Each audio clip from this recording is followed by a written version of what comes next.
मासूम बहू घमंडी सास। घमंडी और सख्त हृदय वाली पुष्पा 92 वर्षीय अपनी सास विमला पर बहुत जुल्म करती थी। ससुर के गुजर जाने के बाद से पुष्पा ने अपनी सास विमला का जानवरों से भी बदतर हाल कर दिया था। वो उसकी गिनती घर के नौकरों में करती, उसे अलग थाली में खाना देती, रहने के लिए अलग छोटा सा कमरा। ये सब देख पुष्पा के पति आलोक को बेहद दुख होता, लेकिन वे चाहकर भी ना कुछ कह पाते ना कुछ कर पाते। एक तरफ उसकी 92 वर्षीय वृद्ध माँ थी तो दूसरी तरफ उसकी धर्मपत्नी। वो करता भी तो क्या करता, वो असमंजस में पड़ गया था। तभी एक दिन पुष्पा अपने पति आलोक से कहती है, सुनो जी, मैं सोच रही थी क्यों ना अपने बेटे राहुल की भी शादी करा दे। देखो ना, घर का सारा काम मुझे अकेले करना पड़ता है और वो बुढ़िया की देख रेख भी मुझे ही करनी पड़ती है। मुझसे नहीं होता ये सब। ठीक है, हम राहुल के लिए लड़की देखना शुरू करते हैं। वैसे भी अब उसकी उम्र हो चुकी है। पुष्पा राहुल की शादी के बारे में सोचकर मन ही मन खुश होने लगती है। दरअसल पुष्पा अपने लिए एक ऐसी बहू की तलाश में है जो गाय से भी ज्यादा सीधी और कोयल से भी ज्यादा मीठी हो। बहुत ढूंढने और जांच परखने के बाद देविका के साथ आखिरकार उसकी तलाश पूरी होती है। वो देविका को राहुल के लिए पसंद कर लेती है और एक अच्छा सा मुहूर्त देखकर उनकी शादी करा देती है। ऊंचे संस्कार और सरल स्वभाव वाली देविका ने ससुराल में पहले दिन से ही सबका दिल जीत लिया। वो रोजाना अपने ससुराल में दिन की शुरुआत पूजा पाठ से करती और सबका अच्छे से ख्याल रखती। एक दिन देविका सबके लिए डाइनिंग टेबल पर प्लेट लगाती है। सभी लोग टेबल के पास आकर बैठ जाते हैं।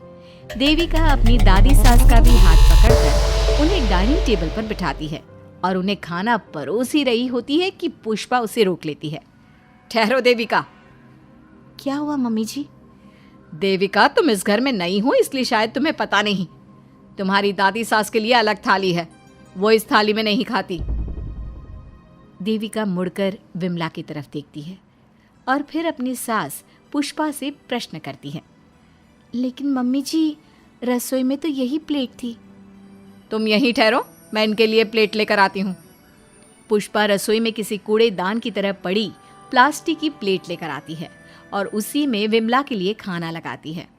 जब ये सब देविका देखती है तो वो आश्चर्य में पड़ जाती है और फौरन उठकर रसोई घर से दूसरी प्लास्टिक की प्लेट भी ले आती है। अरे बेटा, ये दूसरी थाली तू किसके लिए लाई है? देविका मासूमियत के साथ जवाब देती है, आपके लिए मम्मी जी। हाँ, मेरे लिए? पर क्यों? माँ जी, जब आपने अपनी सास यानी मेरी दादी सास को प्लास्टिक की प्लेट में खाना लगाया तो मैं समझ गई कि यह ज़रूर आपके घर की कोई परंपरा होगी, इसलिए मैं आपके लिए भी ये प्लास्टिक की प्लेट ले आई। अब आप अपनी सास के लिए इस प्लेट में खाना लगा दीजिए और मैं अपनी सास के लिए इसमें खाना लगा देती हूँ। देविका की बातों से पुष्पा हैरान हो जाती है। वो सोच में पड़ जाती है कि वो अपनी बहू देविका की मासूमियत पर खुश हो या फिर उसकी नासमझी पर दुखी। इसी तरह दिन बीतते चले जाते हैं और अब देविका को घर का माहौल और सास का स्वभाव सब समझ में आने लगता है। एक दिन सुबह पुष्पा अपनी सास यानी विमला को उसके कपड़े धोने के लिए कहती है और ये सब दूर से देविका देख लेती है। उसके कुछ ही समय बाद देविका आती है और अपनी सास पुष्पा से कहती है, मम्मी जी, मैंने घर का सारा काम कर लिया है। कपड़े, बर्तन, झाड़ू, पोछा सब लगा लिया है। अब मैं आपके पैर दबा देती हूँ। अरे लेकिन बेटा, तूने कपड़े नहीं धोए? मेरे कपड़े तो अंदर कमरे में ज्यों के त्यों पड़े हैं। मैंने आपके कपड़े नहीं धोए मम्मी जी। आप जब दादी से बोल रही थी ना कि आज उन्हें अपने कपड़े खुद धोने होंगे तो मैंने सब सुन लिया था। फिर मुझे लगा आज पूर्णिमा भी है, इसलिए शायद ये आपके घर की कोई रस्म होगी, तो मैंने आपके कपड़े भी नहीं धोए मम्मी जी। देविका की बातें सुनकर पुष्पा अपना सर पकड़ लेती है और मन ही मन कहती है, ये तो ज़रूरत से कुछ ज़्यादा ही सीधी है। अब क्या करूं मैं इसका? इस बुढ़िया ने मुझे परेशान करके रख दिया है। एक तरफ वो ज़रूरत से ज़्यादा सीधी मेरी बहू जो मेरी हर हरकत को इस घर का रिवाज समझ लेती है, और दूसरी तरफ ये बुढ़िया जो रोज अपना बिस्तर गंदा कर देती है।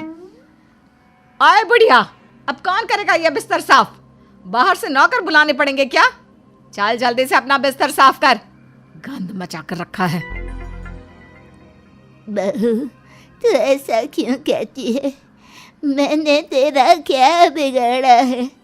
मैंने तो कभी तुझसे ऊंची आवाज में बात तक नहीं की, पर तू मुझसे इतनी नफरत क्यों करती है?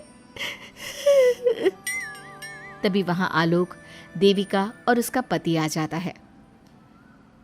क्या हुआ पुष्पा, तुम माँ पर ऐसे क्यों चिल्ला रही हो? अरे देखो ना अपनी माँ को, इस बुढ़िया ने अपने बिस्तर का क्या हाल कर रखा है। कितनी बदबू आ रही है इस बिस्तर से, किसी काम की नहीं ये बुढ़िया। आप एक काम क्यों नहीं करते, इस बुढ़िया को वृद्धाश्रम क्यों नहीं छोड़ आते? आलोक ये सुनकर परेशान हो जाता है। वो मन ही मन अपनी माँ से अपनी गलतियों की माफ़ी तो मांगता है, लेकिन जुबान से कुछ नहीं बोलता। बहू, ऐसा मत कर बेटा, तू जैसा बोलेगी मैं ठीक वैसा ही करूँगी। मैं अभी इस बिस्तर को साफ कर देती हूँ, पर प्लीज़ मुझे इस घर से मत निकाल। ये घर मेरे पति की आखिरी निशानी है। मैं अपनी अंतिम सांस तक इसी घर में रहना चाहती हूँ। माँ जी, दादी सास का बिस्तर मैं साफ कर दूंगी और अब से आपको कोई शिकायत का मौका भी नहीं दूंगी। आप प्लीज़ दादी को वृद्धाश्रम मत भेजिए। हाँ माँ, दादी को रहने दीजिए ना यहीं पर, उनके बिना ये घर बिल्कुल अच्छा नहीं लगेगा। देखो बेटा, इनका जाना ज़रूरी है, अब इनकी उम्र हो चुकी है, इसलिए अब इन्हें अपनी बाकी की ज़िंदगी वहीं बितानी पड़ेगी। इतने में देविका वहाँ से चली जाती है और कुछ ही मिनट बाद एक बड़ा सा बैग लेकर वहाँ पहुँच जाती है। देविका के हाथ में बैग देखकर सब अचंभे में पड़ जाते हैं। अरे देविका, तुम ये बैग कहाँ से लाई? तुम कहीं जा रही हो क्या? माँ जी ने अभी तो बोला थोड़ी देर पहले कि अब उनकी सास बूढ़ी हो चुकी हैं और उनकी असली जगह वृद्धाश्रम में ही है, तो मैं ये दूसरा बैग उनके लिए भी ले आई। वो क्या है ना, उम्र तो अब मम्मी जी की भी हो चुकी है, कल तो जाना ही है। इससे अच्छा अभी चली जाएंगी तो दादी सास को भी एक सहारा मिल जाएगा। क्या? क्यों बहू, तू मुझे वृद्धाश्रम भेजेगी हैं, अपनी सास को? मम्मी जी, अगर आप इस परंपरा का पालन करेंगी तो मुझे भी तो इस परंपरा का पालन करना पड़ेगा ना। मैं बिल्कुल आपकी तरह बनना चाहती हूँ।